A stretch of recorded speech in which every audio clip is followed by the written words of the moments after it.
ತೋರಿಸ್ಬಿಡ. Hi all, welcome back to my channel. ಇವತ್ತು ನಾವು ಆರೋಗ್ಯಕರವಾಗಿ ಹುರುಳಿಕಾಳಿನ ಪಲ್ಯ, ಬೆಳಗ್ಗೆ ಹಾಕಿದ್ದು ಹುರುಳಿಕಾಳಿನ ಪಲ್ಯ ಮಾಡ್ತಾಯಿದ್ದೀವಿ. ಇಲ್ಲಿ ಇದಕ್ಕೆ ಏನೇನು ತೊಗೊಂಡಿದ್ದೀನಿ ಅಂದರೆ, ನಾನು ಮಾಡೋ ರೀತಿ ತೋರಿಸ್ತಾಯಿದ್ದೀನಿ. ಎಲ್ಲರೂ ಮಾಡ್ತಾರೆ, ಆದರೆ ನಾನು ಹೇಗೆ ಮಾಡ್ತೀನಿ ಅಂತ ತೋರಿಸ್ತಾಯಿದ್ದೀನಿ ಅಷ್ಟೇ.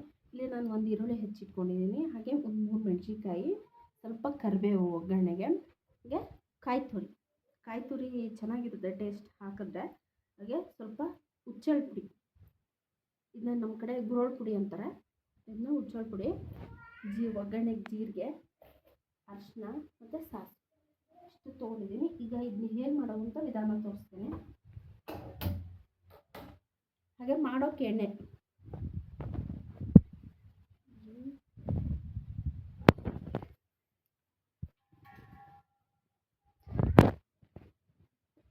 ಸ್ವಲ್ಪ ಎಣ್ಣೆ ಹಾಕ್ಕೊತಾ ಇದ್ದೀನಿ.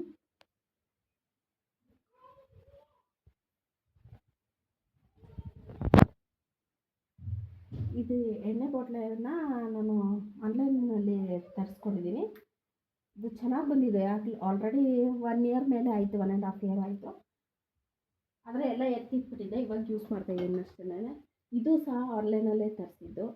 ಆಮೇಲೆ ಇದೆಲ್ಲ ಆನ್ಲೈನಲ್ಲಿ ತರಿಸಿದ್ದು.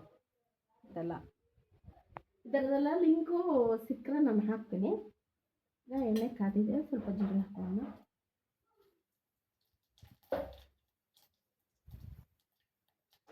ಸಾಸಿವೆ,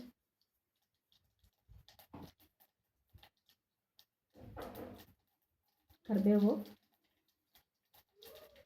ಈಗ ಈರುಳ್ಳಿ ಮೆಣಸಿನ್ಕಾಯಿ ಹಾಕೊಳ್ಳೋಣ.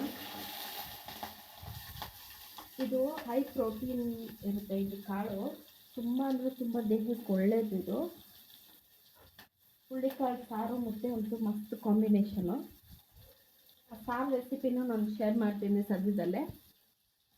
ತುಂಬ ಅಂದರೆ ತುಂಬ ಟೇಸ್ಟಿಯಾಗಿರುತ್ತೆ. ವೆಯ್ಟ್ ಲಾಸ್ ಮಾಡೋರು ಇದರಿಂದ ನೀವು ಸುಮಾರು ವೆರೈಟಿ ಮಾಡ್ಕೊಂಡು ತಿನ್ಬೋದು. ಪಲ್ಯ ಸಾರು ಅಲ್ದಿರ ನೀವು ದೋಸೆನೂ ಮಾಡ್ಕೊಂಡು ತಿನ್ಬೋದು, ಕಟ್ಲೆಟು ಮಾಡ್ಕೊಂಡು ತಿನ್ಬೋದು. ತುಂಬ ಅಂದರೆ ತುಂಬ ಟೇಸ್ಟಿಯಾಗಿ ಬರುತ್ತೆ. ಈಗ ಬೇಯಿಸಿದ್ದ ಹುರುಳಿಕಾಳು ಹಾಕೋತಾ ಇದ್ದೀನಿ. ಇದನ್ನ ಕುಕ್ಕರಲ್ಲಿ ಒಂದು ವಿಸಿಲ್ ಕೂಗಿಸ್ಕೊಂಡೆ ನಾನು, ಇಲ್ಲಾಂದರೆ ತಪ್ಪಲೆಯಲ್ಲಿ ತುಂಬ ಟೈಮ್ ಹಿಡಿಯುತ್ತೆ. ಈಗ ಸ್ವಲ್ಪ ಅರಿಶಿನ ಹಾಕೋತಾ ಇದ್ದೀನಿ,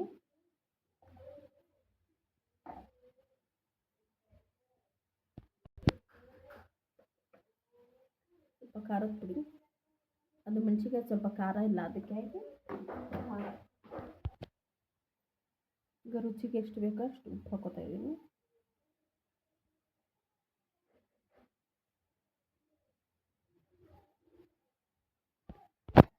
ಇದನ್ನ ಜಾಸ್ತಿ ಕುದಿಸೋ ಅವಶ್ಯಕತೆ ಇಲ್ಲ, ಯಾಕಂತಂದರೆ ಈಗ ಇದಾಗಿದೆ. ಇವಾಗ ನಾವು ಗುರೋಳ್ ಪುಡಿ ಹಾಕೋತಾ ಇದ್ದೀನಿ, ಅಂದರೆ ಹುಚ್ಚಳ ಪುಡಿ. ಇದನ್ನ ಆಫ್ ಮಾಡ್ಕೊಳ್ಳೋಣ. ಅದು ಕುದಿಸೋ ಅಂಥ ಅವಶ್ಯಕತೆ ಏನಿರಲ್ಲ. ಹಾಗೆ ಕಾಯಿ ತುರಿ,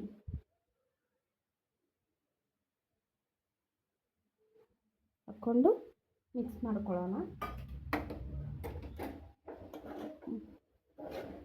ತುಂಬ ಟೇಸ್ಟಿಯಾಗಿರುತ್ತೆ. ಜೊತೆ ಟ್ರೈ ಮಾಡಿ. ಚಪಾತಿ, ರೊಟ್ಟಿ ಮತ್ತು ರಾಗಿ ರೊಟ್ಟಿ ಎಲ್ಲದಕ್ಕೂ ಟೇಸ್ಟಿಯಾಗಿರುತ್ತೆ. ಇದಾಗಿದೆ ನೋಡಿ. ಬೇಯಿಸಿಟ್ಕೊಂಡ್ರೆ ಕಾಳನ್ನ ತುಂಬ ಹೊತ್ತು ಆಗಲ್ಲ. ಹಾಗಾಗಿ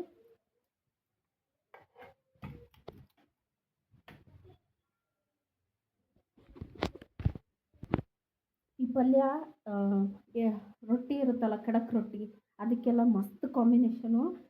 ಹೊಲ್ದಲ್ಲಿ ಕೂತ್ಕೊಂಡು ಊಟ ಮಾಡ್ತಾ ಇದ್ದರೆ ಎಷ್ಟು ರೊಟ್ಟಿ ತಿಂದರೂ ಸಾಲಲ್ಲ. 1 kg ಪಲ್ಯ ಇದ್ದರೂ ಸಾಲಲ್ಲ. ಒಂದು 4 ಜನಕ್ಕೆ ಅಷ್ಟು ಟೇಸ್ಟಿಯಾಗಿ ಬರುತ್ತೆ. ಒಂದು ಸತಿ ಮನೇಲಿ ಟ್ರೈ ಮಾಡಿ. ಈ ವಿಡಿಯೋ ಇಷ್ಟ ಆದಲ್ಲಿ ಲೈಕ್ ಮಾಡಿ, ಶೇರ್ ಮಾಡಿ, ಕಮೆಂಟ್ ಮಾಡಿ.